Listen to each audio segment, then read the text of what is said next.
जी, तो हम आपको बता रहे थे कि ये रामचंद्र शुक्ला जी के द्वारा जो है ये बताया गया आदिकाल, मौर्य पूर्व मध्यकाल, उत्तर मध्यकाल, आधुनिक काल, गद्य काल। अब जो है वीर गाथा काल है, इसमें जो रचनाएं होती थी वह वीरता पूर्वक होती थी, इसलिए उनको वीर गाथा काल कहते हैं। इसमें दलपत विजय ने खुमान रासो लिखा जो कि एक प्रबंध काव्य है। चंद्रबरदाई ने पृथ्वीराज रासो लिखा जो कि एक प्रबंध काव्य है। इसी प्रकार से सारंगधर ने हमीर रासो लिखा, वह भी एक प्रबंध काव्य है। साथ ही साथ प्रबंध काव्य में आपका विजयपाल रासो है जो कि एक नल सिंह ने लिखा है। और जगनी ने परमाल रासो लिखा, आलखंड है जो कि एक प्रकार से वीर गीत है। बीसल देव रासो नरपल नाल ने लिखा, यह भी एक प्रकार से वीर गीत है। केदारनाथ भट्ट ने जयप्रकाश लिखा, यह भी वीर गीत है। और जय मयंक जस चंद्रिका वीर गीत यह भी है जो कि मधुकर के द्वारा लिखी गई है। इसी प्रकार से और भी रचनाएं होती रही मेरे प्यारे दोस्तों। तो इसीलिए वीरतापूर्वक रचनाएं जब इसमें होती रहती हैं तो वीरतापूर्वक रचनाओं को कहीं ना कहीं पे हम इसमें रखते हैं। इसीलिए यह जो हो जाता है वीरतापूर्वक जो रचनाएं होती थी आदिकाल में होती थी, इसीलिए आदिकाल को हम जो है वीरगाथा काल के नाम से जानते हैं। कहीं ना कहीं पे आदिकाल का जो समय काल रहा मेरे प्यारे दोस्तों, तो आदिकाल का जो समय काल रहा है आपका संवत 800 से 1400 विक्रमी तक मानते हैं विद्वान।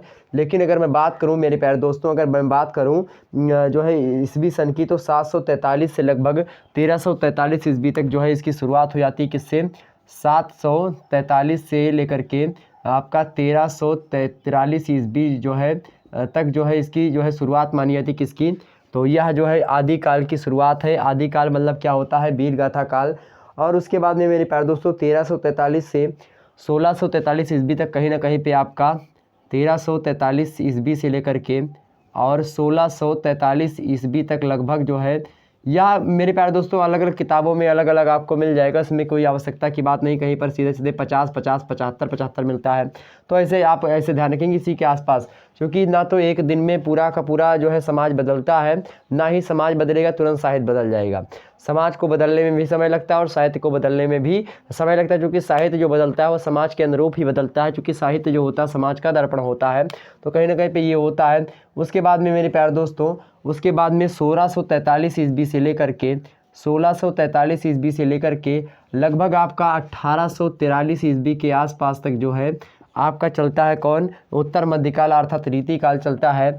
और इसके बाद में 1843 ईस्वी से लेकर के आज तक का जो समय काल है, आज तक का जो समय काल है, यह जो चलता है मेरे प्यारे दोस्तों वह आधुनिक काल के अंतर्गत चलता है।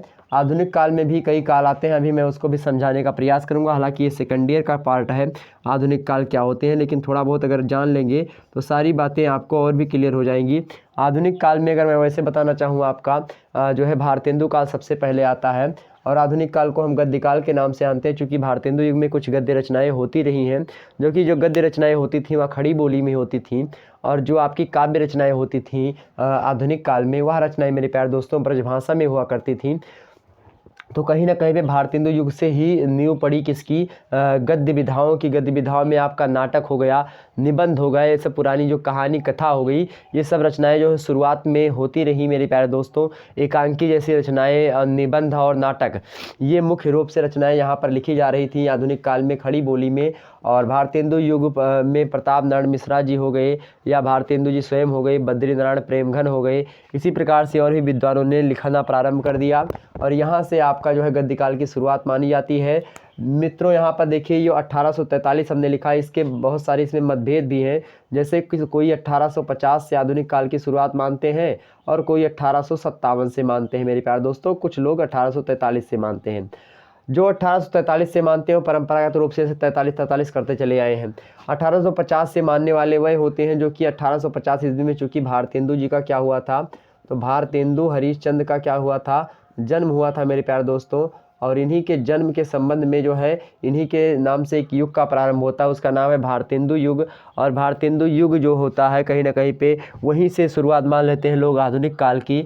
और चूंकि आधुनिक काल की शुरुआत वहाँ से इसलिए मानते हैं चूँकि यहाँ पर गद्य रचनाएं और एक प्रकार से समाज में भी बहुत उथल पुथल हो जाती है। और यहाँ पर देखेंगे एक समाज का सबसे बड़ा मुद्दा 1857 में आता है, भारत का प्रथम स्वतंत्रता संग्राम। क्या?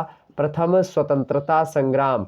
प्रथम स्वतंत्रता संग्राम जो हुआ था मेरे प्यारे दोस्तों वह यहीं से शुरू होता है। भारत का प्रथम स्वतंत्रता संग्राम 1857 में, 1857 की क्रांति आपको याद होगी, वह यहीं से शुरुआत होती है। और जब समाज में मेरे प्यारे दोस्तों कोई क्रांति हो रही होती है तो समाज में जो है चित्रण, समाज की जो दशा होती है, कहीं ना कहीं पे दशा और दिशा दोनों बदल जाती है। और जब समाज में ऐसा परिवर्तन होता है तो कहीं ना कहीं पे साहित्य में भी परिवर्तन होना अति आवश्यक हो जाता है। इसीलिए यहाँ पर भी यह परिवर्तन देखने को मिला मेरे प्यारे दोस्तों। तो आधुनिक काल में आपको ध्यान रखेंगे तो 1843 भी सही है आपका, 1850 भी सही है, 1857 भी सही है। इसमें आपको रिलेटेड प्रश्न आपसे ज़्यादा इंपॉर्टेंट नहीं पूछता है, चूँकि आप ऐसे लिखेंगे। अगर आपको लिखने वाला तो कोई चिंता करने की बात नहीं है, आसानी से आप लिख सकते हैं, लेकिन कुछ इस प्रकार से आप कैटेगराइजेशन कर सकते हैं। आधुनिक काल के बाद में मेरे प्यारे दोस्तों, एक बार मैं पूरा सिनेरियो समझा रहा हूँ ताकि आपके सारी चीज़ें समझ में आ जाए। अभी मैं भक्ति काल के बारे में आपको बताऊंगा और रीति काल के बारे में बताऊंगा। हालांकि आज भक्ति काल और रीति काल की विशेषताओं के बारे में भी थोड़ा बहुत बताएंगे और साथ ही साथ उनके कवियों के बारे में बताएंगे, उनकी रचनाओं के बारे में थोड़ा बहुत आपको जानकारी देंगे मेरे प्यारे दोस्तों। लेकिन यहाँ पर आपने भारतेंदु युग को समझ लिया। भारतेंदु 1857 से यानी 1850 ईस्वी से यहाँ पर देखिएगा 1850 से लगभग 1900 तक जो समय काल चलता है, यह भारतेंदु युग के नाम से जाना जाता है। ओके, भारतेंदु युग के नाम से। इसके बाद में 1900 ईस्वी से मेरे प्यारे दोस्तों और लगभग जो है आपका 1901 यहाँ पर कर लीजिए, क्योंकि 1900 तक यही चलता है। 1901 से लेकर के 1920 ईस्वी तक का जो समय काल है वह पंडित महावीर प्रसाद द्विवेदी के नाम पर है और यहाँ से द्विवेदी युग का प्रारंभ हो जाता है। और कहीं ना कहीं पे 1921 ईस्वी के आसपास से मेरे प्यारे दोस्तों और 1937 ईस्वी तक आपका चलता है एक ही जो सबसे ज़्यादा फेमस है हिंदी साहित्य में, उसका नाम है छायावाद। क्या नाम है? छायावाद, जिसके 4 स्तंभ है। कौन कौन से? प्रसाद, पंत, निराला और महादेवी वर्मा। तो कहीं ना कहीं पे ये आपके वो है मेरे प्यारे दोस्तों महादेवी वर्मा। ये जो है एक प्रकार से छायावाद के 4 स्तंभ है, लेकिन इनमें से जो 3 यहाँ पर आपको दिखाई पड़ रहे होंगे, प्रसाद, पंत और निराला, ये क्या है मेरे प्यारे दोस्तों? यह है बृहत्त्रयी। क्या है? बृहत्त्रयी में शामिल है, मतलब कि 3 कवियों का एक प्रकार से एक जो है बनाया जाता था जमावड़ा के 3 कवि हो जाएंगे। और उन 3 कवि मतलब फेमस कवि, किसी युग के 3 जो फेमस कवि होते हैं उनके बारे में यहाँ पर बताया जाता है। तो इसी को हम बृहत्त्रयी कहते हैं, प्रसाद, पंत, निराला को। ऐसे हिंदी साहित्य में भी जो है रीति काल में भी बृहत्त्रयी हैं। ठीक इसी प्रकार से महादेवी वर्मा है, इनको हिंदी साहित्य का क्या कहा जाता है? दुर्गा कहा जाता है। जो है ब्रह्मा, विष्णु, महेश, इनको प्रसाद, पंत, निराला को कहा जाता है। समझ में आई बात? चले आगे बढ़ते मेरे प्यारे दोस्तों। तो ये था भारत जो है आपका छायावाद। छायावाद के बाद में 1937 के बाद से 1938 से आपका शुरुआत हो जाता है, 1943 तक चलता है आपका क्या मेरे प्यारे दोस्तों? प्रगतिवाद। क्या चलता है? प्रगतिवाद चलता है। दिनकर जी कहीं ना कहीं पे इसके क्या है? दिनकर जी इसके जो है प्रणेता हैं। इसके बाद में 1900 जो है मेरे प्यारे दोस्तों 43 में ही एक जो है आता है, आपने सुना होगा तार सप्तक। उसका प्रकाशन किया था किसने? अज्ञे जी ने किया था। सच्चिदानंद हीरानंद सेन अज्ञे जी ने इसका प्रतिपादन किया मेरे प्यारे दोस्तों। और जब इसका प्रतिपादन किया अज्ञे जी ने, किसका?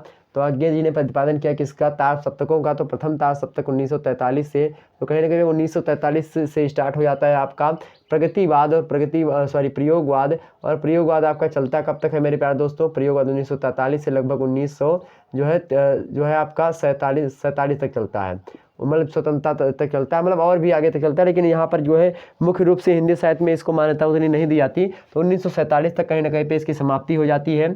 उसके बाद में मेरे प्यारे दोस्तों 1947 ईस्वी के बाद से 1947 में पता होगा आपको क्या हुआ था? 1947 में भारतीय स्वतंत्रता मिली थी, भारत को स्वतंत्रता मिली थी। और जब भारत को स्वतंत्रता मिली थी मेरे प्यारे दोस्तों, तो कहीं ना कहीं पे जब स्वतंत्रता मिली थी तो उस समय भारत का जो समाज था वह कहीं ना कहीं पे बदला। और जब भारतीय समाज बदला मेरे प्यारे दोस्तों, तो आपको कैसे, मैंने आपको शुरुआत में बताया कि साहित्य जो होता है समाज का दर्पण होता है। और जब आपका यह बदलेगा, क्या बदलेगा? जब भारत में स्वतंत्रता होगी, एक प्रकार से नई सत्ता स्थापित हो जाएगी समाज में, तो एक प्रकार से क्या होगा? साहित्य में भी परिवर्तन आएगा। और जब साहित्य में परिवर्तन आए मेरे प्यारे दोस्तों, कहीं ना कहीं पे इसीलिए इसको हम एक नाम से जानते हैं। उसका क्या नाम है? उसका नाम है स्वतंत्र योत्तर। क्या नाम है? स्वतंत्र योत्तर। तो इसको हम स्वतंत्रोत्तर कविता के नाम से जानते हैं। इसी प्रकार से स्वतंत्रोत्तर युग के नाम से जानते हैं इसको। इसके बाद में मेरे प्यारे दोस्तों स्वतंत्रता के बाद से 1960 तक, अर्थात 1947 से 1960 ईस्वी तक यह कविताएं चलती रहती हैं। उसके बाद में मेरे प्यारे दोस्तों जो है 1947 से 1953-54 तक, 53 तक लगभग जो है कविताएं स्वतंत्रोत्तर कविता चलती हैं। उसके बाद में इसी में बीच में एक और आता नई कविता। और यह नई कविता मेरे प्यारे दोस्तों चलती है 1953-54 के आसपास से चलती है, और कहीं ना कहीं पे 1960 तक यह जाती रहती है।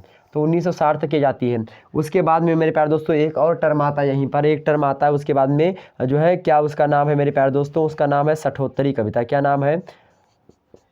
सठोत्तरी कविता। और हमने आपको बताया कि जब भी किसी चीज़ के अंत में उत्तर लगा हो, मतलब कि उसके बाद में सठोत्तरी मतलब होता है 60 के बाद। अब किस 60 के बाद? तो 1960 ईस्वी के बाद वाली जो कविताएं लिखी जा रही थी उन्हीं को सठोत्तरी कविता कहते हैं। तो इस प्रकार से आपको ये सठोत्तरी कविता मिलेगी। उसके बाद में जो है एक उर्दू की विधा आएगी, गज़ल वगैरह नाम होता है। इस प्रकार से आपने हिंदी साहित्य में सारी विधाएँ आती रहेंगी, नवीन गद्य विधाएँ आएंगी। उसके बाद में आपका यहीं पर गद्य काव्य भी आपको आएगा, लिखने को मिलेगा। गद्य काव्य क्या होता है? तो कहीं ना कहीं पे ये हिंदी साहित्य के इतिहास की एक प्रकार से यात्रा हमने आपके सामने प्रस्तुत कर दी। अब मुझे नहीं लगता कि इतनी बातें आपको एक जगह पर इकट्ठे तुरंत इतनी जल्दी मिल जाएंगी। अगर आप लोग थोड़े से होशियार होंगे तो इन सभी बातों को आपने समझ लिया होगा। अब हम बात करते हैं मेन टॉपिक और मेन फोकस आपका जो होगा, इतना सिनेरियो आपको समझना चाहिए मेरे प्यारे दोस्तों। अब हम मेन टारगेट मेरा जो है आपका, वह टारगेट क्या है आपका? आदिकालीन काव्य तो हो ही गया, आदिकालीन है। अब आप सीधा सीधा मध्यकालीन हिंदी काव्य पर चर्चा करते हैं और जानते हैं मध्यकालीन हिंदी काव्य में जो भक्ति काल है उसको किस प्रकार से हम समझ सकते हैं। आइए बात करें मेरे प्यारे दोस्तों भक्ति काल की। भक्ति काल एक प्रकार से क्या बने, उसमें भक्ति परक रचनाएं होती थीं। उस समय भारत में एक प्रकार से सामाजिक जो स्थिति थी वह ठीक ठाक नहीं थी और विदेशी आक्रांता आ रहे थे। मुस्लिम आक्रांताओं ने अपने धर्म के प्रचार प्रसार के लिए हिंदू धर्म जो था उसको कहीं ना कहीं पे एक प्रकार से जो है नीचा दिखाने के लिए बहुत प्रकार के यत्न किए। और इन सभी यत्नों को देखने के बाद में बहुत सारे कवि और उनके मन में यह उल्लास हुआ कि कहीं ना कहीं पे अब अपने धर्म को बचाना अति आवश्यक है।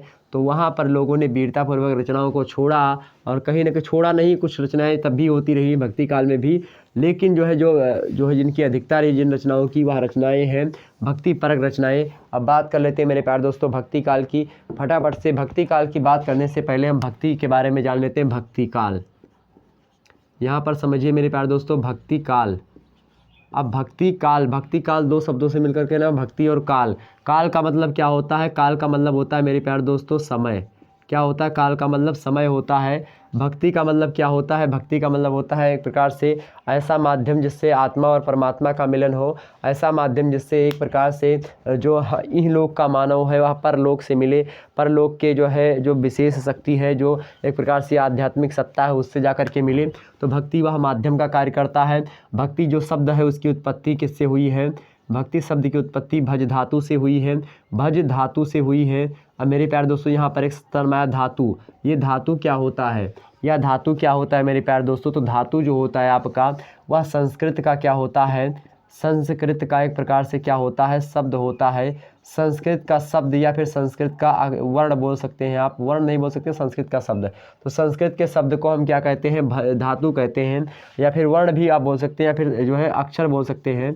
अक्षर, संस्कृत का अक्षर, या फिर जैसे हिंदी में हम बोलते हैं नहीं कि हाँ वर्णों की सबसे छोटी इकाई, या फिर जो है हिंदी भाषा की सबसे छोटी इकाई जो होती है आपकी ध्वनि होती है। ध्वनियों के मेल से वर्ण बनते हैं, वर्णों के मेल से अक्षर बनते हैं, अक्षरों के मेल से आपके शब्द बनते हैं, शब्दों के मेल से उपवाक्य बनते हैं, उपवाक्य के मेल से आपके वाक्य बनते हैं, और विभिन्न सारे वाक्यों को मिला करने के बाद में एक स्टेंजा या फिर एक कहानी या फिर निबंध तमाम प्रकार की रचनाएँ बनती हैं। और इस प्रकार से वो एक प्रकार से सारी की सारी बातों को कहना उसमें हो जाता है। आइए बात करते हैं मेरे प्यारे दोस्तों जो संस्कृत, और इसी प्रकार से संस्कृत जो शब्द होता है आपका, संस्कृत भाषा में अगर मैं बात करूँ, संस्कृत भाषा में जो हम अक्षर वगैरह बोलते हैं, शब्द बोलते हैं, उसी को धातु बोला जाता है। और जब उसी को धातु बोला जाता है मेरे प्यारे दोस्तों, तो कहीं ना कहीं पे जो भज नामक जो है यहाँ पर आपको दिखाई पड़ रहा होगा, या भज जो है इस धातु से उत्पत्ति मानी जाती है किसकी? भक्ति की। तो भक्ति की उत्पत्ति किससे मानी जाती है? भक्ति की उत्पत्ति मेरे प्यारे दोस्तों भज धातु से मानी जाती है। और कहीं ना कहीं पे जो भक्ति होती है आपकी, इसका सर्वप्रथम जो उल्लेख मिलता है मेरे प्यारे दोस्तों, यह सर्वप्रथम उल्लेख मिलता है श्वेता उपनिषद में मिलता है मेरे प्यारे दोस्तों। और यह बातें जो है जो मैंने आपको बताई यहाँ पर जो भज धातु से मिली है, या भज धातु से मिली है, ऐसा किसने बताया? तो ऐसा एग्जाम में प्रश्न पूछता है, तो ऐसा बताया है मेरे प्यारे दोस्तों आपकी, किसने बताया है? ऐसा बताया है मेरियम विलियम ने। किसने बताया है? मेरियम विलियम ने। किसने बताया? मेरियम विलियम ने बताया है इस बात को। तो मेरियम विलियम ने इस बात को बताया कि जो भक्ति काल होता है इसमें जो भक्ति शब्द होता है, इस शब्द की उत्पत्ति संस्कृत भाषा के भज धातु से हुई है, ठीक, जिसका मतलब होता है आत्मा का परमात्मा से मिलन करवाना मेरे प्यारे दोस्तों। तो कहीं ना कहीं पे भक्ति का जो सर्वप्रथम जो है वो बताया बातें वो मेनियर विलियम ने बताई, और यह बताया कि संस्कृत भाषा से इसकी उत्पत्ति है। सर्वप्रथम मैंने बताया कि जो भक्ति शब्द है इसकी उत्पत्ति का मतलब कि कहाँ से होती है, किस ग्रंथ में मिलती है। तो इस ग्रंथ का नाम है मेरे प्यारे दोस्तों क्या, श्वेतर, और यह क्या है, उपनिषद है एक प्रकार से, और यह क्या है मेरे प्यारे दोस्तों, उपनिषद है। तो श्वेतर उपनिषद में जो है भक्ति के बारे में बताया गया सबसे पहले, और भक्ति के बारे में जब श्वेतर उपनिषद में बताया गया मेरे प्यारे दोस्तों, अब यहाँ पर प्रश्न उठता है कि यह श्वेतर उपनिषद होता क्या है। श्वेतर यहाँ से प्रश्न ऑब्जेक्टिव में लगातार एग्जाम में यह प्रश्न पूछा गया मेरे प्यारे दोस्तों कि भक्ति शब्द की उत्पत्ति किस मतलब किस भाषा से हुई है, तो संस्कृत भाषा से हुई है। भक्ति शब्द का सर्वप्रथम प्रयोग किसमें किया गया, श्वेतर उपनिषद में किया गया। भक्ति को भज धातु से उत्पन्न किसने बताया, तो मेरियम विलियम ने बताया। यह प्रश्न लगातार एग्जाम में पूछे जा रहे हैं ऑब्जेक्टिव वालों, ध्यान रखेंगे। अब यहाँ से एक प्रश्न पूछेगा आपसे कि श्वेतर उपनिषद जो है यह किसका आधार ग्रंथ है, आखिरकार यह किसका आधार ग्रंथ है। तो आपने पढ़ा होगा भक्ति काल में दो शाखाएं होती है, अभी समझेंगे हम। भक्ति काल में दो शाखाएं होती हैं आपकी। पहली शाखा होती है मेरे प्यारे दोस्तों आपकी जो है निर्गुण शाखा, और दूसरी होती है सगुण शाखा। जो निर्गुण शाखा है उसी का आधार ग्रंथ क्या है, उसी का आधार ग्रंथ है श्वेतर उपनिषद, अर्थात निर्गुण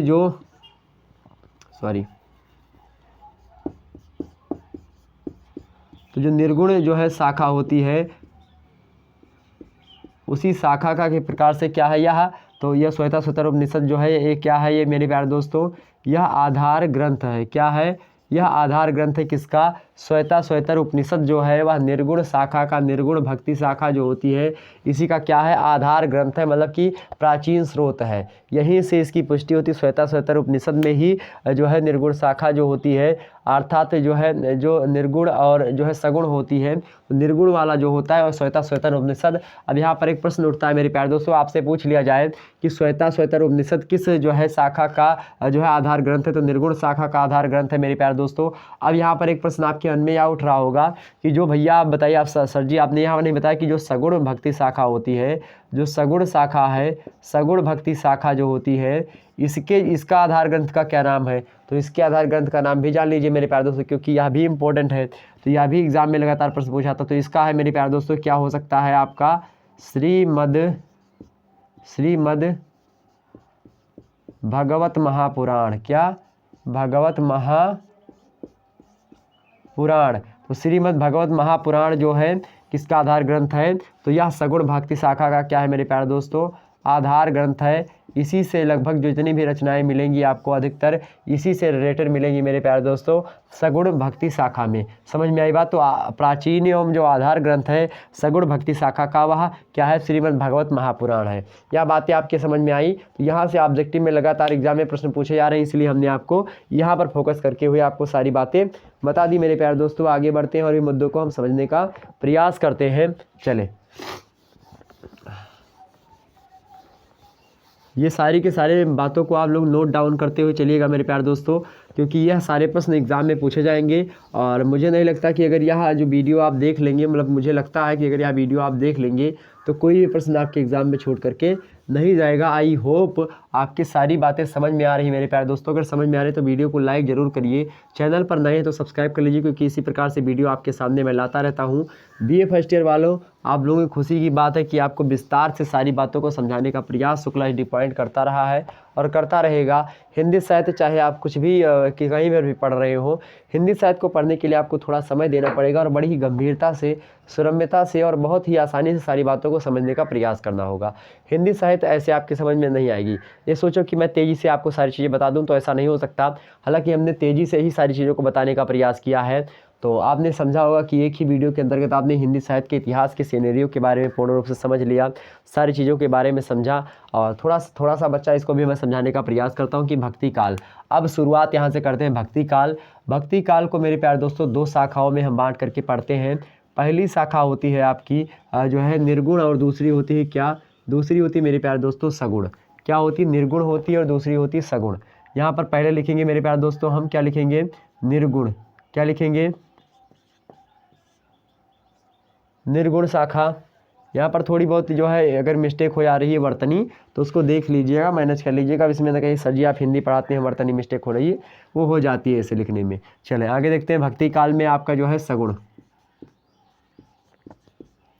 सगुण भक्ति शाखा या सगुण शाखा कुछ भी लिख दो।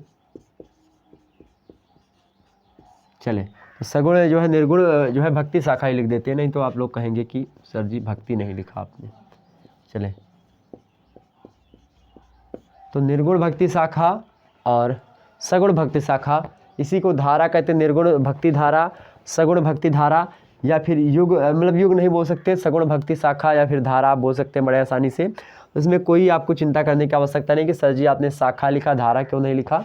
धारा भी है, शाखा भी है, बड़े ही आसानी समझेंगे और एक एक मुद्दों को समझने का प्रयास करेंगे मेरे प्यारे दोस्त। अब जो यह निर्गुण भक्ति शाखा है इसके बारे में थोड़ा समझने का प्रयास करेंगे, और जो यह सगुण भक्ति शाखा है इसके बारे में भी समझने का हम प्रयास करेंगे। जो निर्गुण भक्ति शाखा है मेरे प्यारे दोस्तों, इसको हम दो भागों में बांटते हैं। अभी फ़िलहाल अगर इसको मैं समझना चाहूँ आपको, अगर मैं समझना चाहूँ मेरे प्यारे दोस्तों, देखिए निर्गुण भक्ति शाखा को हम दो भागों में बांट करके पढ़ते हैं। पहली शाखा तो मेरे प्यारे दोस्तों क्या होती है, पहली शाखा होती है आपका मेरे प्यारे दोस्तों क्या, पहली होती है जो है आपका ज्ञानाश्रयी, ज्ञानाश्रयी। और दूसरी कौन सी होती है, दूसरी होती है प्रेमाश्रयी। समझने का प्रयास करिएगा। निर्गुण भक्ति शाखा में ज्ञानाश्रयी और प्रेमाश्रयी दो आपके फैक्टर होते हैं। और यहीं पर आपको सगुण भक्ति शाखा में बताना चाहूँ तो सगुण भक्ति शाखा में मेरे प्यारे दोस्तों इसमें भी दो फैक्टर होते हैं, आपके दो फैक्टर होते हैं। पहला तो होता है आपका कृष्ण भक्ति शाखा,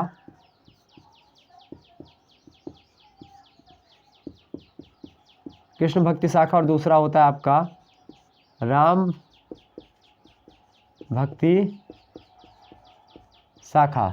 तो कहीं ना कहीं पे यहाँ पर कृष्ण और राम, जैसे यहाँ पर कृष्ण की प्रधानता कृष्ण भगवान की, यहाँ पर राम जी की प्रधानता है। और यहाँ पर देखिए प्रेमाश्रयी, यहाँ पर प्रेम को जो है महत्वपूर्ण योगदान, मतलब प्रेम को एक प्रमुख पात्र के रूप में।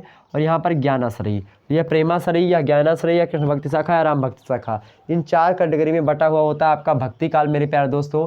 भक्ति काल की शुरुआत हमने आपको बता ही दी थी कि जो भक्ति काल की शुरुआत होती है वह कहाँ से होती है, हमने आपको बता ही दी थी। भक्ति काल की शुरुआत जो होती है आपकी लगभग, जो हमने आपको बता दिया था कि जो है भक्ति काल की अगर मैं बात करूँ मोटे मोटे तौर पर, तो लगभग आपकी जो है मेरे प्यारे दोस्तों जो पूरब मध्यकाल के नाम से जानी जाती है, उसकी शुरुआत आपकी मेरे प्यारे दोस्तों जो है 1343 ईस्वी के आसपास से शुरू हो जाती है और 1643 ईस्वी तक रहती है। तो 1643 या फिर जो है 1343 से या फिर 1350 से बोल दे, या जो है 1375 से ऐसे कहीं कहीं पे लिखा, तो 1343 मैं लिखता हूँ।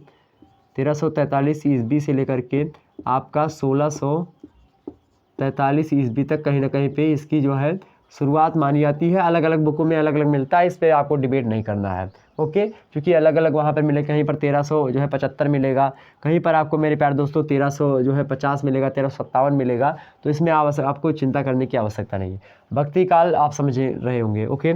अब निर्गुण जो भक्ति शाखा है उसमें क्या होता था, जो है निर्गुण कौन ब्रह्म कैवासी, यहाँ पर मतलब होता था कि निर्गुण अर्थात जो परमात्मा है वह सा शरीर नहीं, मतलब कि उनके वह जो है एक प्रकार से कैसे हैं, उनका जो है कोई शरीर नहीं है, वह क्या है निर्गुण है। मतलब कि उनके केवल उनकी विचारधाराएं हैं, उनकी सारी चीज़ें, मतलब कि उनके प्रकार से इन लोगों ने क्या किया है, इन लोगों ने निर्गुण भक्ति शाखा के लोगों ने क्या किया है, इन्होंने भगवान को प्राप्ति, मतलब ईश्वर एक है, इन्होंने कहा कि ईश्वर ठीक है, ईश्वर एक है, लेकिन ईश्वर को समझने के लिए इन्होंने बहुत सारे जतन किए हैं। और कैसे जतन किए मेरे प्यारे दोस्तों, इन्होंने कहा कि जो भक्ति होता है यह निर्गुण होता है, मतलब कि एक प्रकार से क्या होता है, इसका कोई आकार नहीं, तो भगवान का कोई आकार नहीं होता। इन्होंने क्या माना मेरे प्यारे दोस्तों, आकार विहीन भगवान की या परमात्मा की कल्पना करी, किसने, इसने निर्गुण जो है जो धाराओं ने, मतलब निर्गुण के जितने भी लोग थे उन्होंने।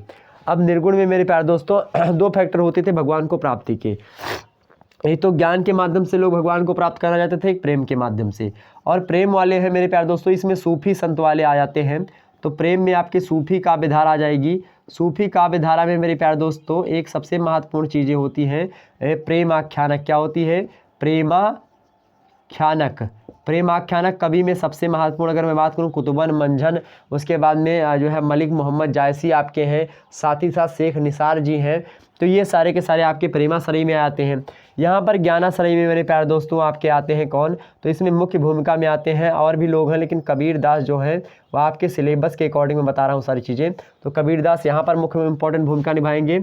मलिक मोहम्मद जायसी मेरे प्यारे दोस्तों, यानी कि जायसी अगर मैं इनको लिखना चाहूँ, जायसी सिंपल सा, तो जायसी इसमें जो है महत्वपूर्ण भूमिका निभाए प्रेमाश्रय में, और कबीर इसमें।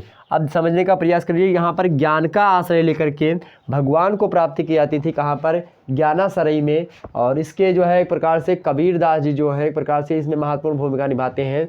और प्रेमाश्रय में प्रेम को आश्रय, प्रेम कैसा, तो आत्मा को परमात्मा से प्रेम करवाना, मतलब जिस प्रकार से एक प्रेमी प्रेमिका से प्रेम करता है, उसी प्रकार से यहाँ पर जो है आत्मा जो होती है परमात्मा का एक प्रकार से तत्व ही होती है। और जब आत्मा को हम परमात्मा के तत्व में विलीन करना चाहते हैं तो कहीं ना कहीं पे उसका माध्यम जो है जायसी जी ने यहाँ पर बताया। कुतुबन मंजन जायसी तमाम सारे लोग हैं, शेख निसार हैं। आपने यहाँ पर जो है नागमती का वियोग वर्णन देखा होगा। नागमती का वियोग वर्णन यहाँ पर किसने किया था, नागमती का वियोग वर्णन मेरे प्यारे दोस्तों यहाँ पर जायसी जी ने लिखा।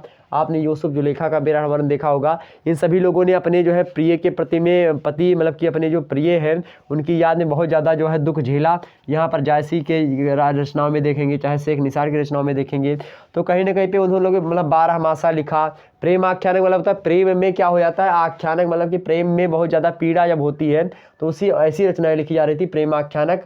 अर्थात और पीड़ा होने के बाद में उसको उस व्यक्ति को यह ज्ञात हो जाता था कि इसे इसमें शेख निसार जी महत्वपूर्ण भूमिका निभाए बाद में आकर के, कि जब भी जो है ये रचनाएं लिखी जा रही थी उसके बाद में होता क्या था मेरे प्यारे दोस्तों, ऐसे और रचनाएं लिखी जाती थी तो प्रेम में ही मिले रहते थे, लोग आपस में ही प्रेम करते थे। लेकिन इसमें शेख निसार जी ने एक महत्वपूर्ण भूमिका निभाई। अवधि के जो है एक प्रकार से वह काव्य रचना रखते थे अवधि में, और उन्होंने लिखा जो है यूसुफ जुलेखा का। आप पढ़ेंगे जब यूसुफ जुलेखा कभी, तो यूसुफ जुलेखा में उन्होंने विस्तार से समझाया जो है जब यूसुफ के याद में जुलेखा तरसती है, और लगभग 60 ऋतु वर्णन उसी समय लिखा जाता है। 60 ऋतु मतलब कि 6 ऋतुओं का वर्णन, 6 ऋतुओं में जुलेखा किस प्रकार से विरह अवस्था में पागल हो रही है। और वह लिखते हैं वहाँ पर शेख निसार जी कि नीर घटा उमड़ी घटा चखा न हम चख नीर। और उसके बाद में लिखा कि नैना खेत सींचे सदा घट घट रहा शरीर। भैया इस प्रकार से वहाँ पर रचनाएं लिखी जा रही थी। सुआ काल होय लेगा पीऊ, जायसी की रचनाएं देखेंगे। यहाँ पर ऐसे बताया जाता था कि जो है एक प्रकार से नीर घटा, अब यहाँ पर समझिएगा, नीर घटा उमड़ी घटा। नीर मतलब होता है क्या, पानी। जब पानी घटा कहाँ पर, पृथ्वी पर, तो नीर घटा मतलब कहाँ पर, नीर घट गया कहाँ पर, पृथ्वी पर।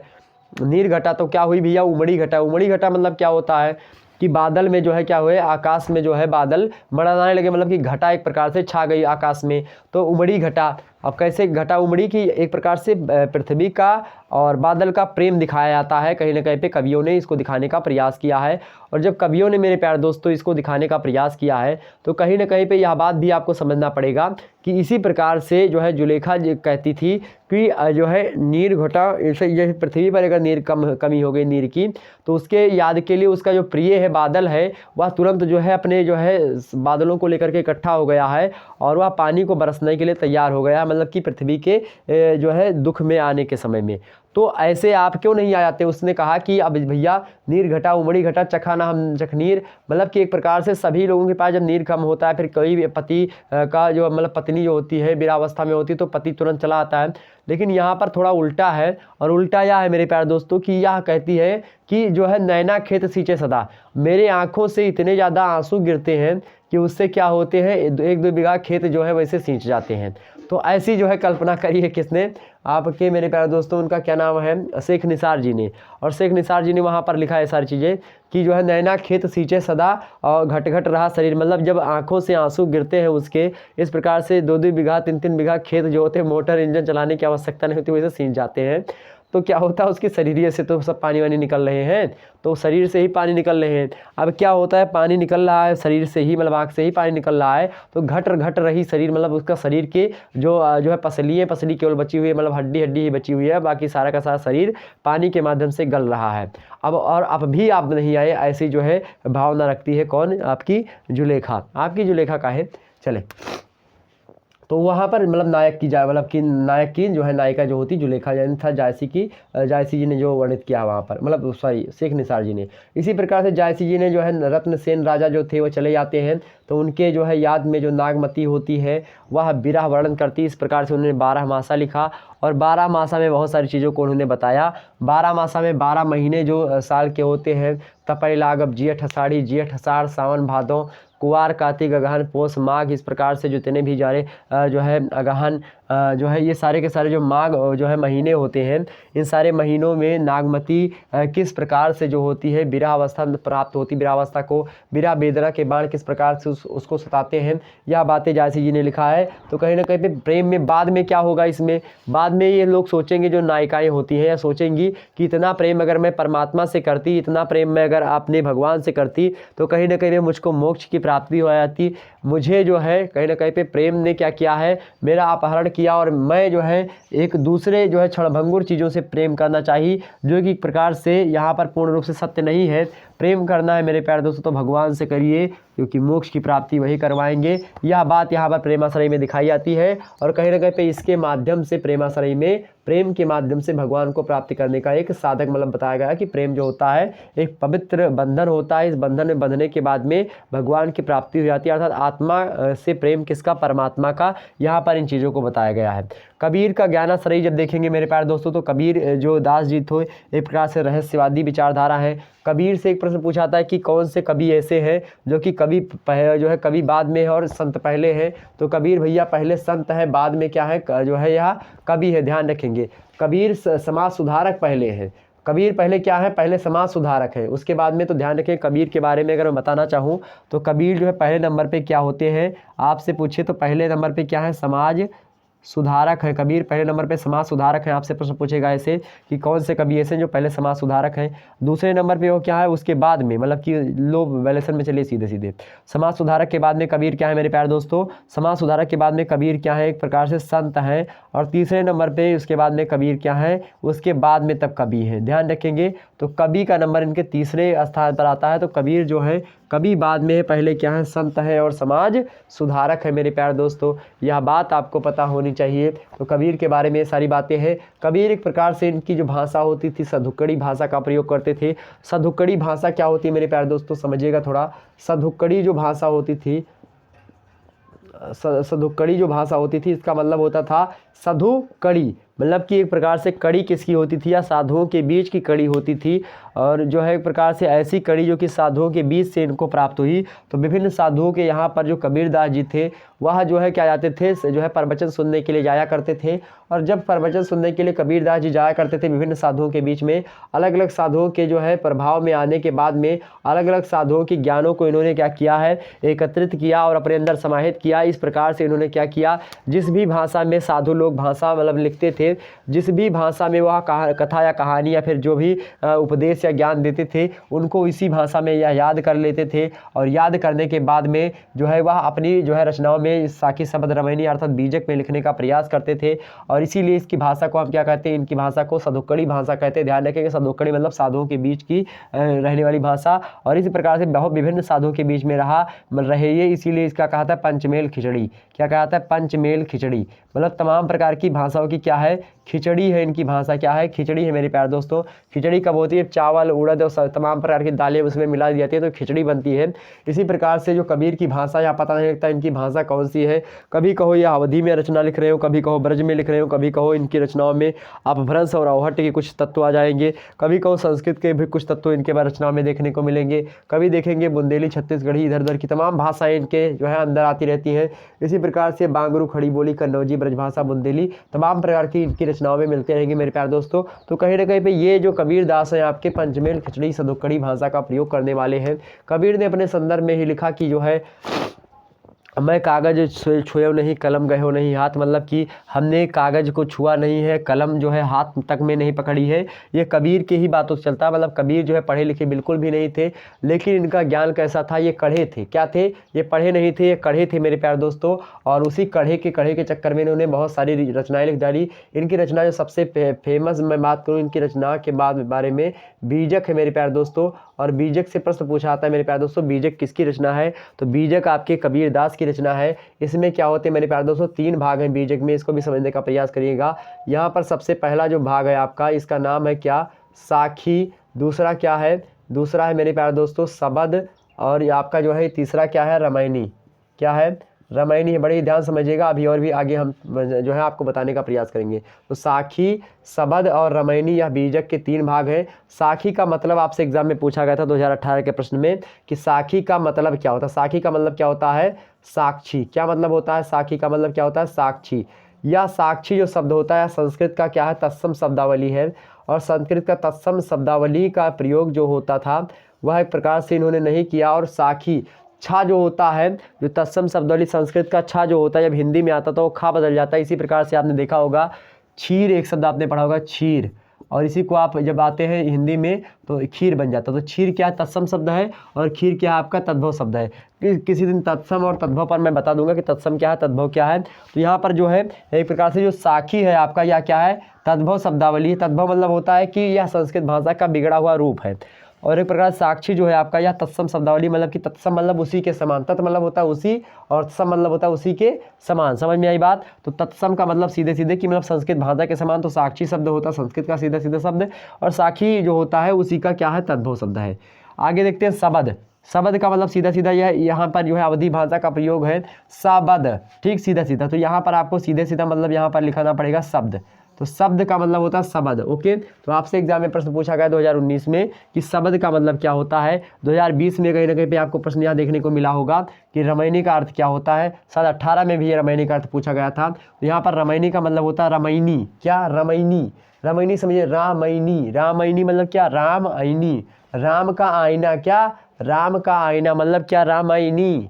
और रामायणी का मतलब हो जाएगा आपका क्या? रामायण। तो रामायणी मतलब क्या होता है? यहाँ पर रामायण से लिया गया तात्पर्य। तो रामायण की जो चीज़ें लिखी गई, मतलब रामायण के बारे में इन्होंने लिखा, मतलब रामचंद्र जी के बारे में, और रामायणी में लिखा।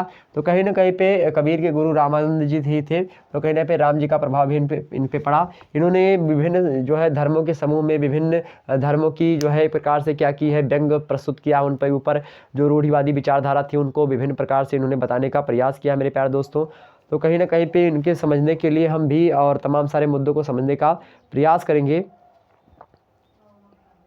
ओके, तो यहाँ पर मैं बताना चाह रहा था आपको कि जो कबीरदास जी है इन्होंने विभिन्न धर्मों पर व्यंग कसा है।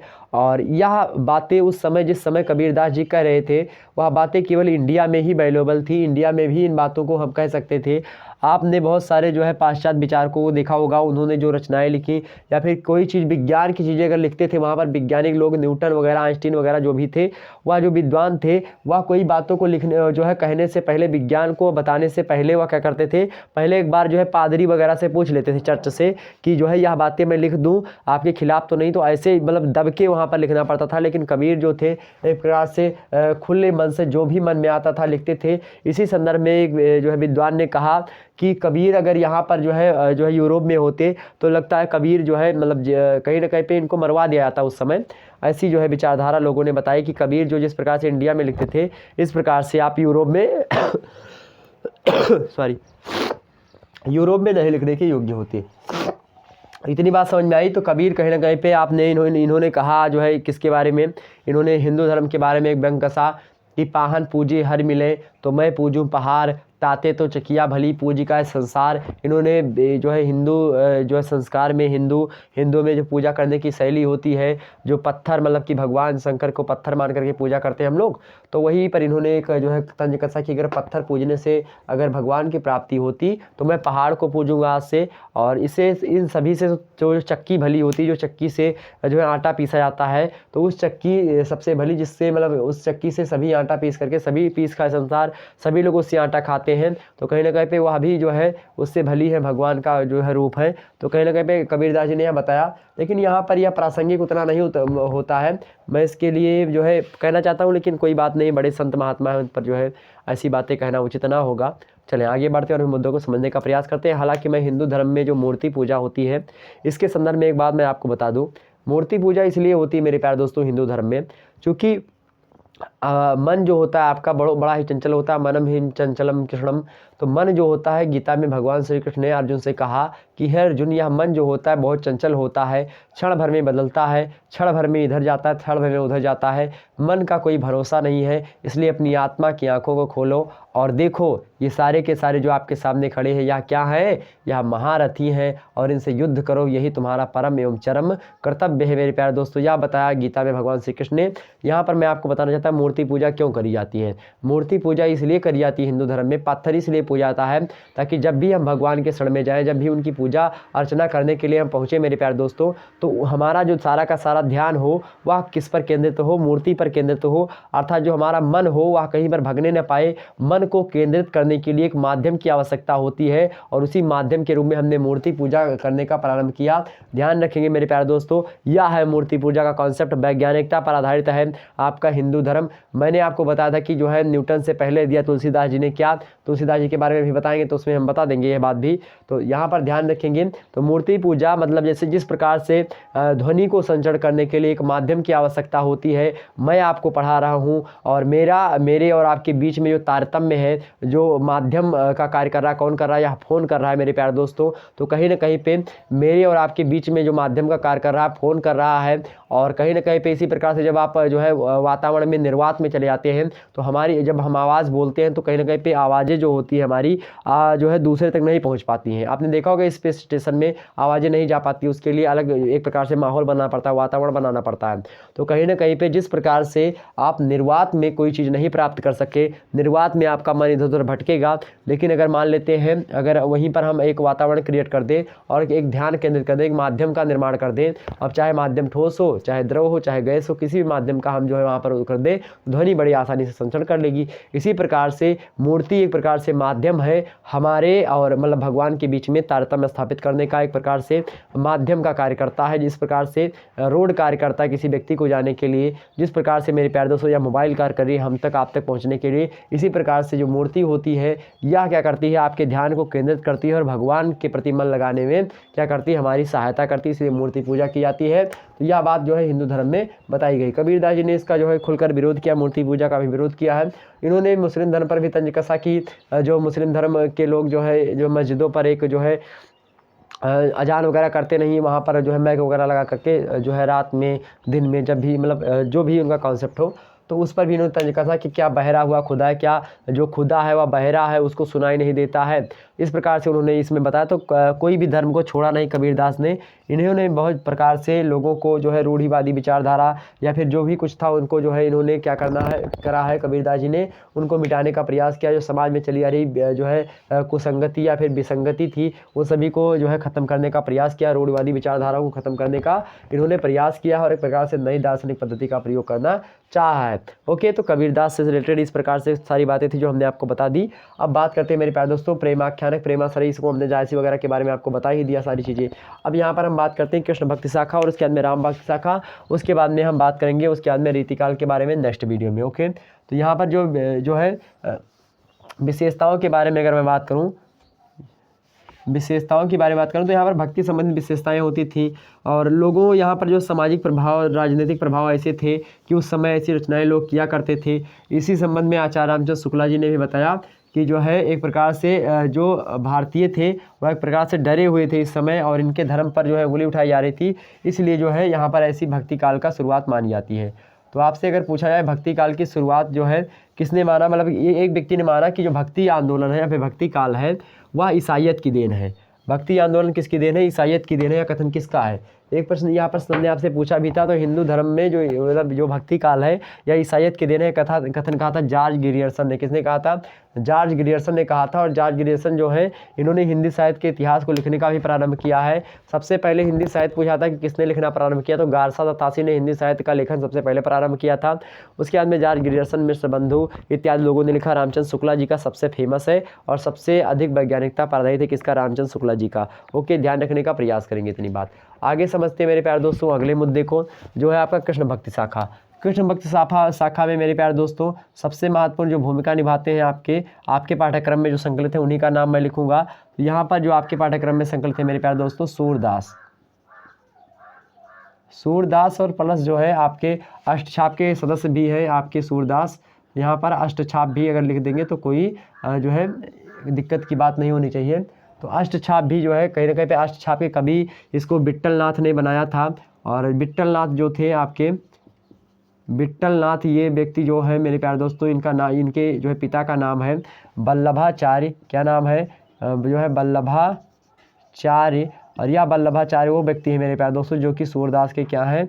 गुरु हैं। तो सूरदास के गुरु का नाम वल्लभाचार्य। वल्लभाचार्य के पुत्र कौन है? विट्ठलनाथ हैं। और विट्ठलनाथ ने ही अष्टछाप का एक प्रकार से कवियों का संगठन किया था, जिसके पीछे दास लगा होता था। मतलब एक प्रकार से इसे कृष्ण भक्ति शाखा के कवियों को एकत्रित किया किसने? जो है विट्ठलनाथ ने। और एक प्रकार से एक धारा बनाई, उस धारा का नाम था अष्टछाप। और अष्टछाप में जो सूरदास जी थे वह प्रमुख कवि के रूप में आते हैं। और इन्होंने क्या किया? सूरदास जो थे कैसे थे?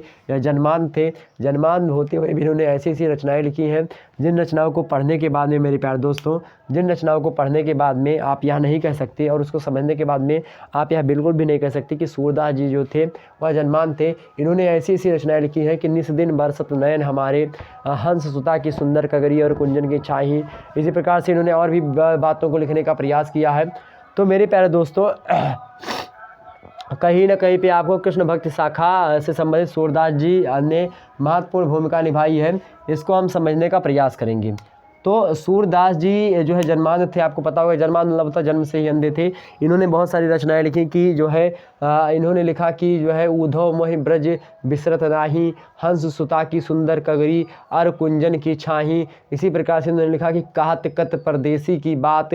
इसी प्रकार से इन्होंने लिखा कि निस दिन बरसत नयन हमारे, मतलब गोपियाँ जो है उधो से कहती हैं हे उधो, हमारे नयन जो है उनसे लगातार जो है क्या होता है? पानी गिरता रहता है, मतलब कि आंसू गिरते रहते हैं, मतलब कि डेली क्या होती? बारिश होती। जिस प्रकार से सावन महीने में रिमझिम बारिश हुआ करती है, उसी प्रकार से मेरी आंखों से इस प्रकार से जल गिर रहे हैं, आंसू गिर रहे हैं, लगता है सावन महीने की बारिश हो रही हो, रिमझिम फुहार आ रही हो।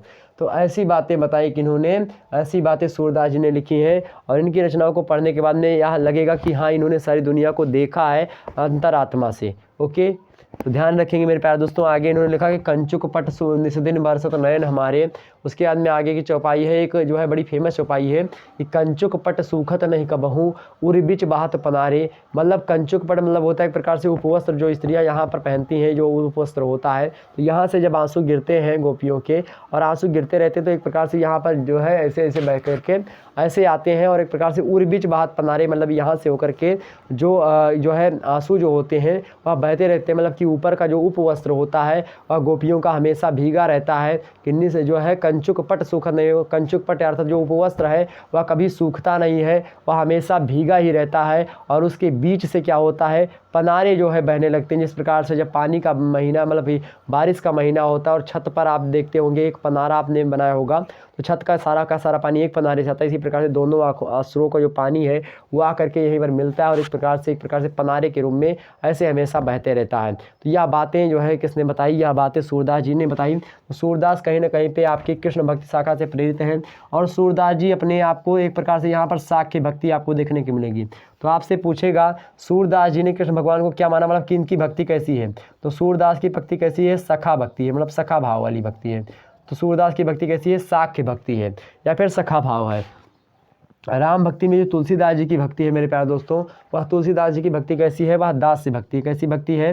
तो उनकी भक्ति दास्य भक्ति है। यह प्रश्न लगातार एग्जाम में पूछा जाता है कि दास्य भक्ति किसकी है और साख्य भक्ति किसकी है। तो साख्य भक्ति सूरदास जी की है। किसके प्रति? तो कृष्ण भगवान के प्रति। कृष्ण भगवान को सूरदास सखा मानते हैं। मीराबाई वगैरह सब इसी में है, सखा ही मानती हैं, प्रेमी प्रेमिका मानते हैं। इसी प्रकार से राम भक्ति शाखा में आएंगे तो तुलसीदास जी क्या कहते हैं? अपने आप को दास मानते हैं और इस प्रकार से रचनाएं लिखते हैं। ओके, आगे देखते हैं। तो तुलसीदास जी से रिलेटेड कुछ मुद्दों को हम समझने का प्रयास करेंगे। यहाँ पर हमने आपको बता दिया मेरे प्यारे दोस्तों किसके बारे में। यहाँ पर हमने कृष्ण भक्ति शाखा के बारे में आपको बता दिया, अष्टछाप के कवियों के बारे में। अष्टछाप में सबसे महत्वपूर्ण थे सूरदास, जो कि आपके पाठ्यक्रम में संकलित थे, उन्हीं के बारे में हमने आपको बता दिया थोड़ी बहुत बातें।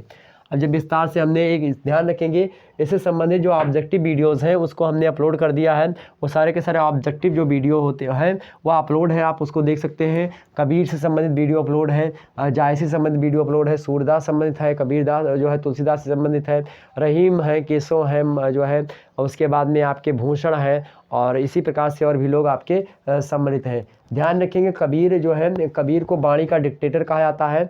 ध्यान रखें कबीर को क्या कहा जाता है, यह प्रश्न पूछा गया है, कबीर को वाणी का क्या कहा जाता है, डिक्टेटर कहा जाता है। जायसी को हम क्या कहते हैं, प्रेमाख्यानक कवि कहते हैं, क्या कहते हैं, जायसी को हम प्रेमाख्यानक कहते हैं। ध्यान रखें कृष्ण भक्ति शाखा में जो सूरदास जी थे, सूरदास को हम क्या कहते हैं, एक प्रकार से जन्मांध भी कहते हैं, जन्मांध कवि हैं यह। साथ ही साथ मेरे प्यारे दोस्तों इनको हम वात्सल्य क्या कहते हैं, वात्सल्य सम्राट क्या कहते हैं, वात्सल्य सम्राट के नाम से भी जानते हैं। तो यह प्रश्न एग्जाम में लगातार पूछा गया था, इसको हमने अपनी कम्युनिटी में भी दिया था कि जो है सूरदास जी है, मतलब वात्सल के सम्राट कवि कौन है, तो वात्सल के सम्राट कौन है मेरे प्यारे दोस्तों, सूरदास जी वात्सल सम्राट है। और यहीं से लेकर के राम भक्ति शाखा में सबसे महत्वपूर्ण भूमिका निभाते हैं मेरे प्यारे दोस्तों, कौन है वह, उनका नाम है तुलसीदास। और उनका नाम मेरे प्यारे दोस्तों क्या है, तुलसीदास। और यह तुलसीदास जी जो हैं इनमें जो है एक प्रकार से क्या है, यह दास भक्ति के रूप में भगवान को, मतलब भगवान का यानी भगवान श्री राम मर्यादा पुरुषोत्तम श्री रामचंद्र को अपना दास समझते हैं तुलसीदास। और इनको एक नाम से आना आता है, उसका नाम मेरे प्यारे दोस्तों क्या है, इनको कहा जाता है रूपकों का बादशाह। क्या कहा जाता है, रूपक अलंकार होता है एक प्रकार से, उन्हीं रूपकों का क्या कहा जाता है, बादशाह कहा जाता है। किसको, तुलसीदास को। तो रूपकों का बादशाह किसको कहा था, तुलसीदास को मेरे प्यारे दोस्तों। यहाँ पर और भी रीतिकाल के कुछ कवि होते हैं, उनके भी मैं बताना चाहूँगा आपको। जैसे अगर मैं बात करूँ मेरे प्यारे दोस्तों, यहाँ पर अगर मैं बताना चाहूँ आपको तो यहाँ पर कठिन काव्य का प्रेत, क्या, कठिन काव्य का प्रेत किसे कहा जाता है, तो जो है केशवदास को, केशवदास को कठिन काव्य का प्रेत कहा जाता है। दूसरे नंबर पे आपके मेरे प्यारे दोस्तों आपके प्रेम के पीर कवि, प्रेम के पीर कवि या पीर के कवि, तो प्रेम के पीर के कवि में आपके आते हैं मेरे प्यारे दोस्तों, आपके कौन है, उनका नाम है घनानंद। क्या नाम है, घनानंद। तो घनानंद हो गए। और आपके मेरे प्यारे दोस्तों जो है कठिन काव्य का प्रेत, प्रेम के पीर कवि। और गागर में सागर भरने वाले कवि कौन है, तो गागर में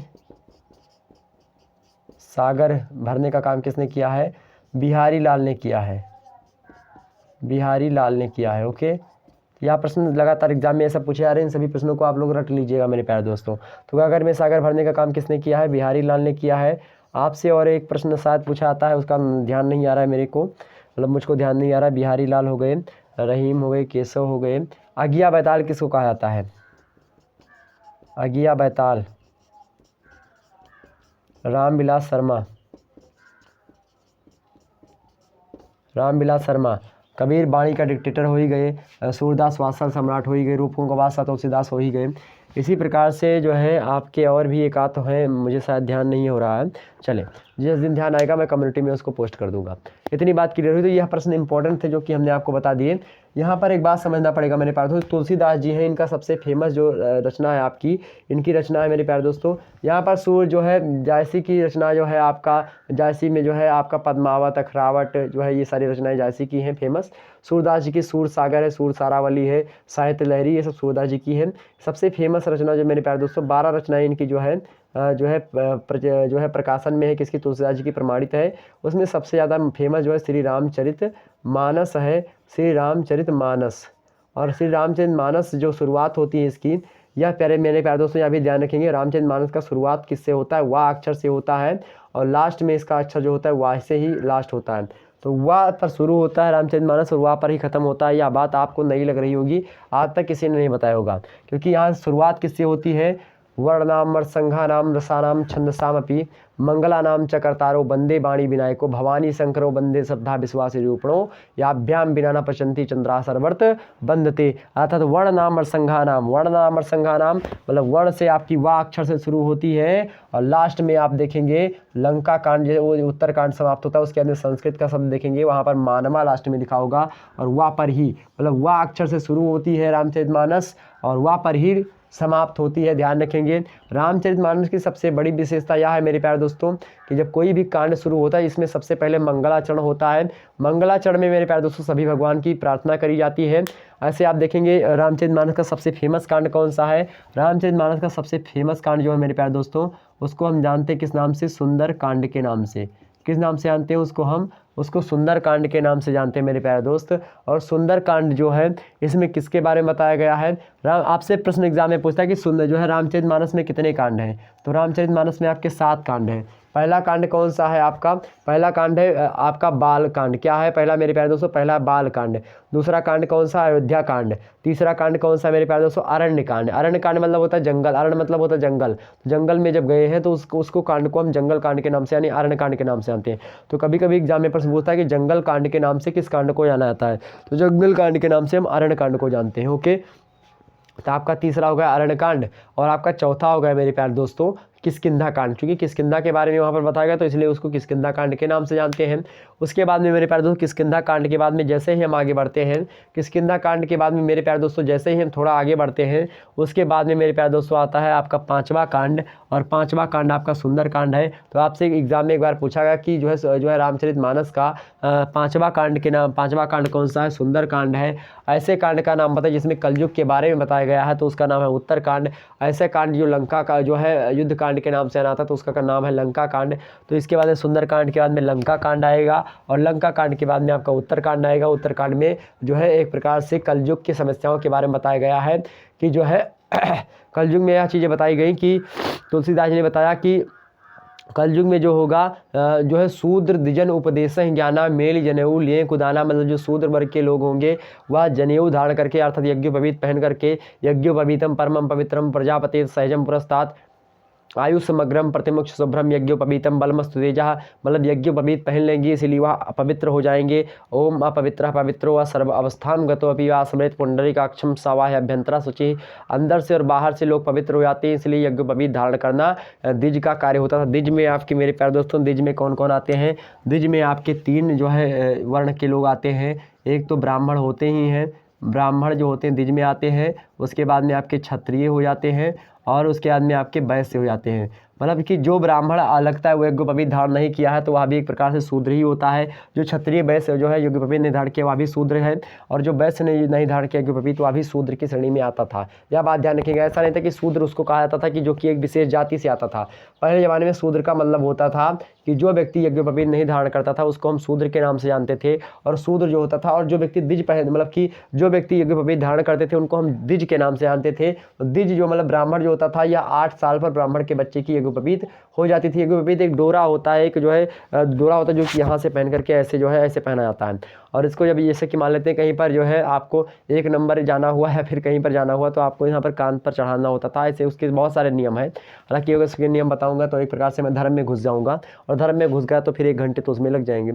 आगे देखते हैं। तो यहाँ पर जो है ब्राह्मण की 8 साल पे हो जाती थी, क्षत्रिय की मेरे प्यारे दोस्तों जो है 12 साल पर, और जो वैश्य होता था इसकी लगभग जो है 14 साल पर जो है यज्ञोपवीत हो जानी जो है बताई गई है। अलग अलग में अलग अलग प्रकार से बताई गई है, लेकिन मुख्य रूप से जनरली यही फेमस है। तो यहाँ पर ध्यान रखेंगे तो ब्राह्मण क्षत्रिय वैश्य ये यज्ञोपवीत धारण करते थे, इसीलिए इनको द्विज कहा जाता था। और ब्राह्मण जो होते थे मतलब कि जो शूद्र वर्ग के प्राणी होते थे वह यज्ञोपवीत नहीं धारण करते थे, उनको खेती वगैरह के काम से फुर्सतें नहीं मिलती थी तो वह नहीं पहनते थे, और जब वो नहीं पहनते तो उनको वेद पढ़ने का अधिकार भी नहीं होता था। भैया जो व्यक्ति जो है मान लेते हैं आप जो है वेद पढ़ने का अधिकारी वही होगा ना जो एक प्रकार से मान लेते हैं कि वह स्वच्छ हो और एक प्रकार से सही तरीके से हो। अब ऐसा नहीं है कि इसमें कोई आपत्ति आप लोग खड़ा करें कि नहीं सर ये गलत क्या रहा था, गलत हो रहा था, कुछ गलत हो रहा था, कुछ लोग उसमें गलत थे, लेकिन सारी व्यवस्था गलत नहीं थी मेरे प्यारे दोस्तों। यह भी जान लेना आवश्यक है, क्योंकि दोनों पहलुओं को आपको समझना होगा। ऐसा नहीं कि आपकी शूद्र वर्ग से हैं तो आपको यहाँ पर ब्राह्मणों को देख के हैरानी होनी चाहिए, या फिर क्षत्रियों को या वैश्य को देख के हैरानी होनी चाहिए। ऐसे मन में विचार नहीं रखेंगे, दोनों मुद्दों को सही तरीके से समझेंगे, उसके बाद में जो आपका समन्वयात्मक रूप से उत्तर होगा वही करेक्ट होगा मेरे प्यारे दोस्त। यह समझने का प्रयास करेंगे, या समाजशास्त्र का टॉपिक है किसी दिन चर्चा करेंगे। तो यहाँ पर तुलसीदास जी ने लिखा कि शूद्र द्विजन उपदेश 11, मतलब कि जो द्विज होते हैं अर्थात ब्राह्मण, वहाँ पर द्विज का मतलब ब्राह्मण से लिया गया है। तो जो शूद्र होंगे वह जो है द्विज को मतलब ब्राह्मणों को उपदेश देना प्रारंभ कर देंगे। शूद्र द्विजन उपदेश 11 मेल जनेऊ लिए को दान, मतलब जनेऊ पहन करके और जो दान होता है उसको लेंगे। ध्यान रखेंगे यह जो है कलयुग के बारे में बताया गया कि जो है भा बरखा जिम फूट कियारी भई स्वतंत्र बिगड़ी सब नारी। इस प्रकार की व्याख्या तुलसीदास जी ने उत्तरकांड में लिखा कि जिस प्रकार से पानी बरसने के बाद में हर एक किसान का खेत जो होता है उसकी जो मेढ़ी होती है उसी को जो है क्या कहता है क्यारी। तो विभिन्न क्यारी बनी होती है, तो क्यारी फूट फूट करके सभी लोगों के खेत में पानी भर जाता है। किसी लोगों का जो है खेत वगैरह नहीं दिखता कि फलाने खेत कौन सा, फलाने वाला कौन सा है।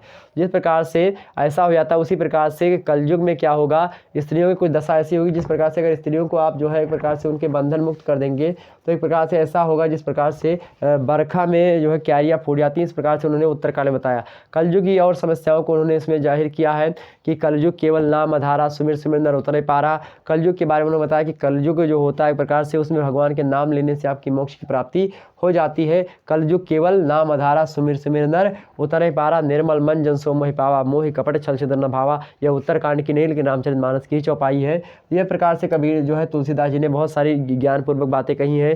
इसी संदर्भ में जो है विद्वानों ने इनके संदर्भ में एक जो है दोहा लिखा, और भी जो है सूरदास जी के संदर्भ में, केशवदास के इनके संदर्भ में एक दोहा प्रचलित है कि सूर्य सूर्य तुलसी शशि उड़गन केशवदास, और अब के कवि खद्योतसम जहाँ तहाँ करत प्रकाश। मतलब सूर्यदास जी जो हैं वह सूर्य के समान है। सूर्यदास किसके समान है? सूर्य के समान है। और तुलसीदास जिस किसके समान है? तुलसी सूर्य, सूर्य तुलसी, शशि शशि मतलब होता है चंद्रमा, तो तुलसीदास जी चंद्रमा के समान हैं, प्रकाश करने वाले हैं समाज में। तो सूर्य सूर्य तुलसी शशि और उड़गन केशवदास। उड़गन केशवदास यानी जिसको कठिन काव्य का प्रेत कहते हैं। रामचंद्र का रचना इनकी। छंदों का अजायब घर, छंदों का अजायब घर बहुत महत्वपूर्ण प्रश्न है। छंदों का अजायब घर इनकी एक रचना को कहा जाता है केशवदास के। केशवदास की रचना है रामचंद्रिका, उसी को छंदों का अजायब घर कहा जाता है, क्योंकि केशवदास जी ने उसमें लगातार इतने ज़्यादा छंद भर दिए हैं। घनाक्षरी हुआ, सवैया हुआ, दोहा, चौपाई, मतलब जितने भी छंद हैं सब उसमें भर दिया है। ज़बरदस्ती छंदों का प्रयोग किया है, बहुत ज़्यादा छंद इसमें भर दिए हैं। इसीलिए केशवदास की इस रचना को हम छंदों का अजायब घर कहते हैं मेरे प्यारे दोस्तों। ओके, ध्यान रखें, छंदों का अजायब घर जो है रामचंद्रिका रचना है। तो इन केशवदास को उड़गन बताया है लोगों ने, कवियों ने क्या कहा है? उड़गन। उड़गन मतलब क्या होता है? तारों के समान बताया। तो उड़गन केशवदास। और अब के कवि कैसे हैं? खद्योतसम। आजकल के जो कवि है वह खद्योतसम। खद्योत मतलब होता है जुगनू। जुगनू मतलब क्या होता है? जो आप देखते हैं बारिश वारिश के महीने में जो है इधर जलते हैं उधर बुझते हैं, जुगनू एक जो है जीव होता है जो जलता नहीं रहता रात वगैरह में देखते हैं, तो वह जुगनू की भांति। अब के कवि खद्योतसम, जहाँ तहाँ परत करत प्रकाश, मतलब इधर जले उधर बुते, उधर जले उधर बुते। ऐसा बताया किसने? ऐसा बताया कि जो है दोहा के माध्यम से इन सभी के बारे में बताते हुए। ध्यान रखिएगा, सुंदरकांड जो सबसे फेमस कांड है, और यह सबसे महत्वपूर्ण बात यह है कि आईएएस की जो परीक्षा होती है, आईएएस अगर आप तैयारी कर रहे हैं, हिंदी साहित्य उसमें आपने ऑप्शनल लिया है, तो उस आईएएस की परीक्षा में मेरे प्यारे दोस्तों जो सुंदरकांड है आपका, जो सुंदरकांड है आपकी परीक्षा में, वह सुंदरकांड, वो सुंदरकांड में मेरे प्यारे दोस्तों होता क्या है? सुंदरकांड जो है आपकी आईएएस की परीक्षा में ऑप्शनल पेपर में आपके पाठ्यक्रम में संकलित है सुंदरकांड। ओके, ध्यान रखेंगे। बालकांड के कुछ तत्व आपके संकलित हैं इसमें, जो है यूपीएससी मतलब यूपी पीएससी की परीक्षा में, मतलब कि जो यूपी गवर्नमेंट करवाती है। ठीक, तो ध्यान रखेंगे इतनी बात। सुंदरकांड की अगर मैं बात करूँ, सुंदरकांड में आप देखते होंगे शुरुआत इसकी मंगलाचरण से होती है। हनुमान जी के बारे में इसमें विस्तार से सारी चीज़ें बताई गई हैं, और इसी कांड में ही जो है क्रिया प्रतिक्रिया का नियम भी आपको देखने को मिलेगा। देखिएगा यहाँ पर सुंदरकांड की शुरुआत कैसे होती है? जो है शांतम शाश्वत अप्रमेय मनघम निर्वाण शांति प्रदम ब्रह्म शंभु फणीन्द्र से विमनिशम वेदांत वेदयम विभुम रामाख्यम जगदीश्वरम सुरगुरुम माया मनुष्यम हरिम वंदे हम करुणाकरम रघुवरम भूपाल चूड़ामणिम नान्य स्पृहा रघुपते हृदय अस्मे दिए सत्यम बदामि चा भवान खिलांतरात्मा भक्तियम प्रवृक्ष रघुपुंगवा निर्भरामि में कामादिदोष रहितम कुरु मानसम चा अतुलित बलधामम हेम शैलाभदेहम धनुज बन किसानुम ज्ञानी नामा अग्रगण्यम सकल गुण निधानम वानराणाम धीशम रघुपति प्रिय भक्तम वाति जातम नमामि। इस प्रकार से वहाँ पर तुलसीदास जी ने लिखा। और ध्यान रखेंगे यहाँ पर जो सुंदरकांड में एक जो चीज़ें बताई गई कि जय गिर चरण दिए हनुमंता चले सोगा पाताल तुरंता जिम अमोघ रघुपत कर बाना यही भांति चले हनुमाना। मतलब जिस पर्वत पर हनुमान जी क्या करते हैं, समुद्र में पैर रखते हैं। उस बात उस समय की जब हनुमान जी लंका में माता सीता की खोज करने के लिए जाते हैं, तो रास्ते में समुद्र पड़ता है। समुद्र में संपाति नामक जो एक गिद्ध होता है वह बताता है कि हाँ उस पार एक लंका है, उसमें अशोक वाटिका, उसके एक वृक्ष के नीचे, अशोक के वृक्ष के नीचे माता सीता बैठी हुई हैं। वहाँ पर आप जाएंगे तो वहाँ पर जो है मिलेंगी आपको। तो उन्होंने हनुमान जी ने जो है उसको पार कर लंका मतलब कि जाने के लिए समुद्र को पार करना था। तो वही समुद्र को पार करने के लिए हनुमान जी उत्सुक हुए, और कनक भूधराकार शरीरा समर भयंकर अति बलबीरा, हनुमान जी ने अपने शरीर को विस्तार किया, अपना स्वरूप विस्तार किया, जो है हरि ने भीषण हुंकार किया। वो तो रामधारी सिंह दिनकर ने लिखा है, लेकिन हालांकि उसी जैसा यहाँ पर भी जो है कुछ हुआ। भगवान हनुमान जी को अपने बल का याद हुआ, पवन तनय बल पवन समाना, बुद्धि बल विवेक निधाना। इस प्रकार से हनुमान जी जब बड़े होते हैं और उसके अंदर उन्होंने उड़ करके गए, तो जब जिस पर्वत पर वो पैर रखते हैं वह पर्वत पाताल की ओर चला जाता है, मतलब कि जहंगीर चरण, गिर मतलब पर्वत, जिसके पर्वत पर वह प्रहार करते हैं वह पर्वत जो है अंदर की ओर चला जाता है।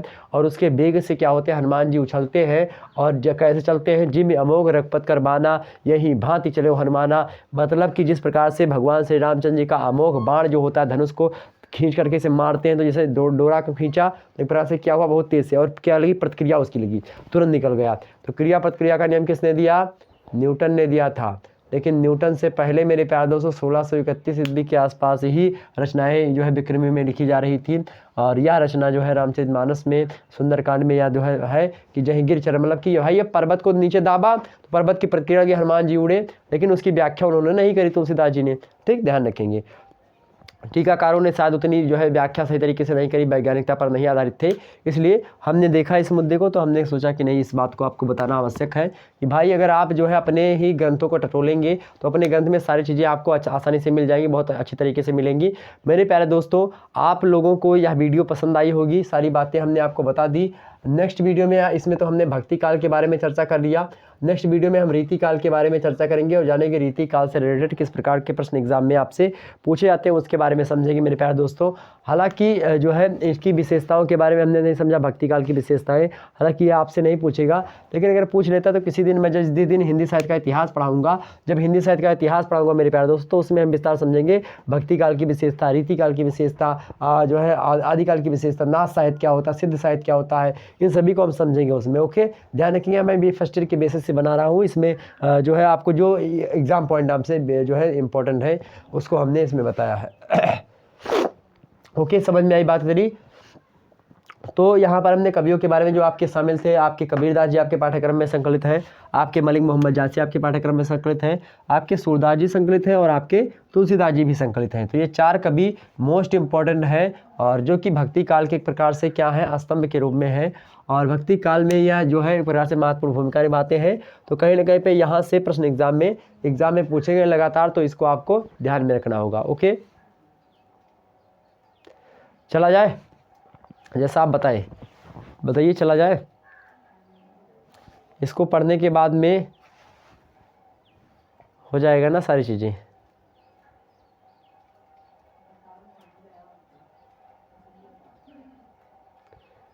चलिए, मैं थंबनेल के लिए वहाँ पे खड़ा था कि थंबनेल कैसे बनाएंगे, अब वहीं पर थंबनेल मैं वहाँ से जो है पिक ले लूँगा और थंबनेल बना दूँगा।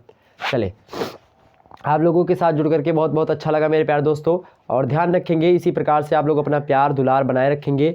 मैं आप लोगों से जो है अब इस समय विदा लूँगा, और आप लोगों का बहुत बहुत धन्यवाद जो आप हमारे साथ बने रहे, और इसी प्रकार से बनने के लिए और इसी प्रकार से सारी चीज़ों को करने के लिए आप हमारे साथ जुड़े रहेंगे। इसी प्रकार से नेक्स्ट चैप्टर भी लाने का प्रयास करूँगा। यह चैप्टर 1 में संकलित सारी चीज़ों को हमने आपको बता दिया, हालांकि चैप्टर 1 नहीं, चैप्टर 1, 2, 3, 4 मतलब सब इसमें समाहित हो गया है। भक्ति काल के बारे में इसमें विशेष चर्चा करनी थी हमको, वह हमने कर ली भक्ति काल के बारे में, और जाना भक्ति काल क्या होता है। अब इसमें जब विस्तार चर्चा करेंगे कबीरदास, उसमें कबीरदास का जन्म मरण सब देखेंगे, और कबीरदास की साहित्यिक परिचय, साहित्यिक रचनाओं को देखेंगे।